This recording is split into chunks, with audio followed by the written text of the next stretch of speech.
Oh, I forgot to mention this. I'm surprised I did. When I was coming back from onboarding with Walmart, save money, land of milk and honey, save money, live better. You know, I jacked off that morning at the motel, and I got a little bit on me. You know, I overshot, and just sort of wiped it clean, but didn't wipe it with like water.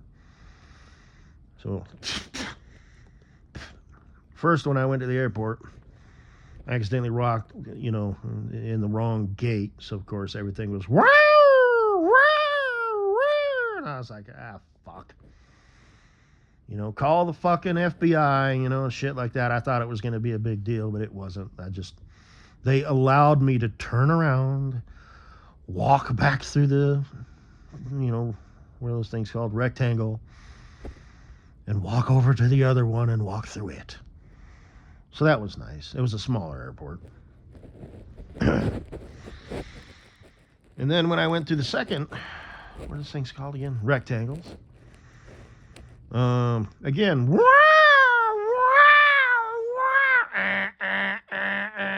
flashing fucking lights and shit. And I'm like, what now? And the guy takes his wand, and it's like, beep, beep, beep, beep, beep, beep, beep, beep, and he waves it over my crotch. And I've told this story before, but I'm going to tell it again. Gets to my crotch, and it's like, so I'm like, is it my button or zipper, perhaps?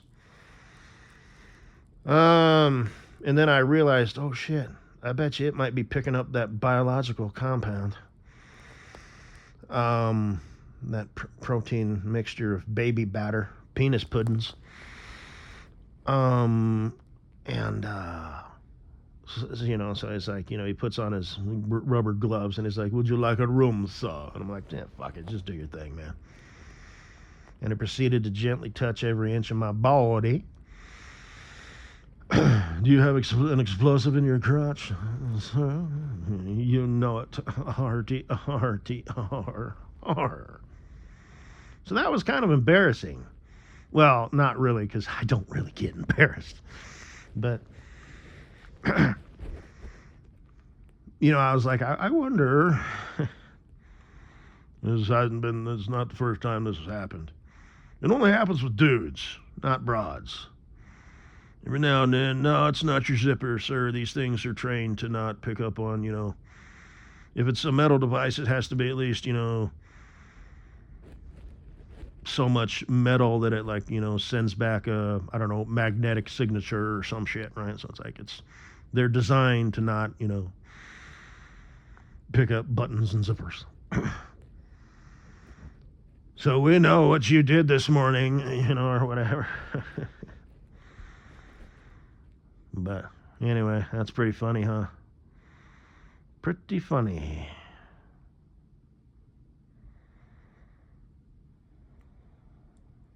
Yeah, I remember that.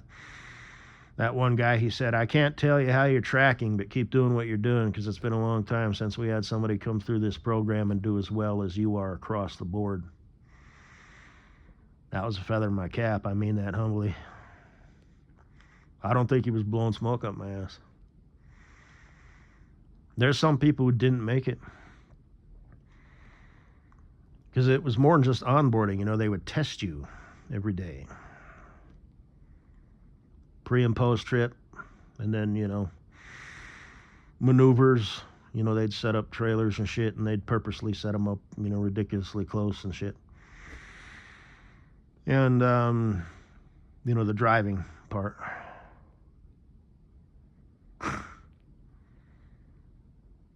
Yeah, there was probably like 50 people in that whole thing, and probably about 15 of them they sent home.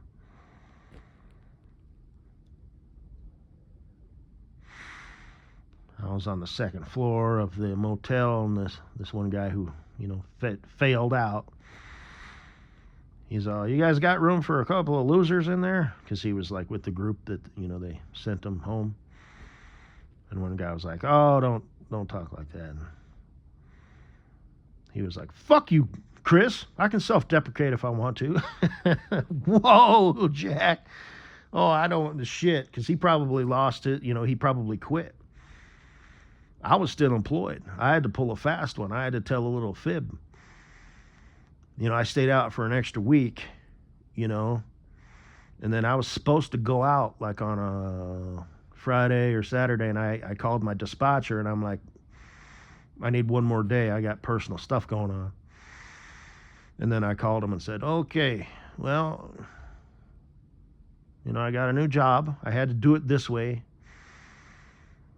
And they were like, hey, good for you. We'll welcome you back with open arms if things don't work out.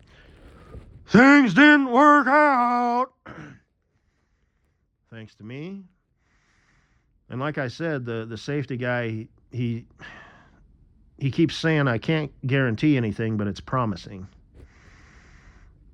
So, whatever.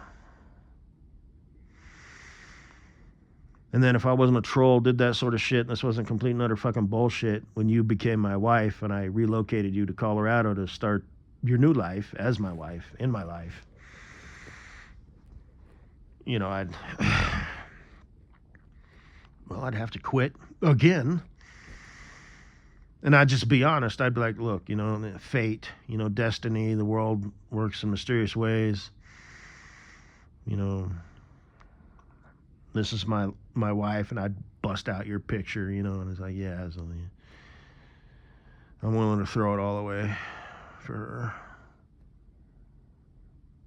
7 to 10 good years, maybe we'll, have a kid or two if she's still capable, because she's so old. I'll do my best to do the, entertainment show, keep things new and novel and exciting, and just all that shit, and we'll be yes.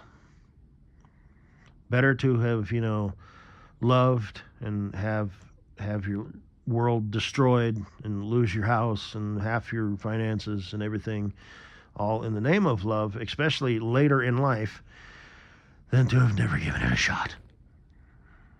So I am quitting, and I am going to move my new wife in with me, and we're going to live happily ever after, or at least for 7 to 10 years. Maybe even 15. Hell, we might even make it till the kid is grown up, or kidza. It might be 20, 25 years before she decides to,